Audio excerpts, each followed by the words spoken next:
Good evening, Kraken here. I'm just going to take a few seconds here and talk about probably my most favorite deer cartridge in the entire world, one I have probably over 40 years experience with.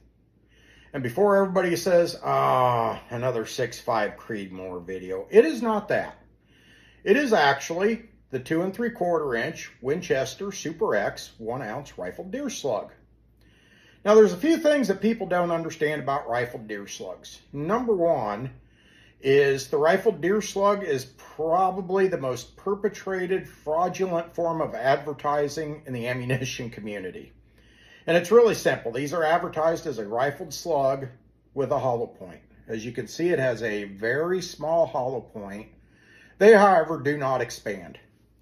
What you get when you take one apart is you get a plastic base wad sitting over the top of the powder, a felt or cardboard wad that sits on top of it, and then the slug itself sits on top of it. Once it all leaves the barrel, then the wad and the cardboard base, they discard probably 10 foot from the barrel.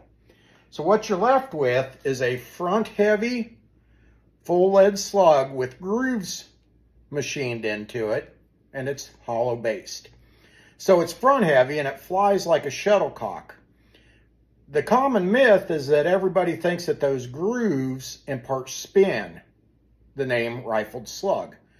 Actually, what these are, if I can zoom up a little bit, they're actually crush sleeves.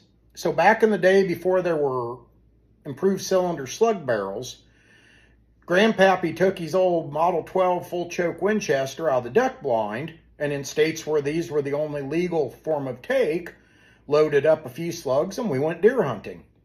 So while these will shoot through a full choke and not have any safety issues, those are swage grooves. So if you do have a particularly tight choked shotgun, those ribs that are grooved into it makes it squeeze down. It swages the round down so it doesn't burst the end of your barrel.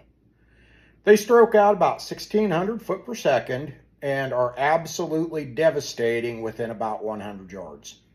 So if you live in an area where it is feasible to do so, you might pick up a shotgun and some 12 gauge slugs and try and take a deer with one. It's a lot of fun. Have a great night.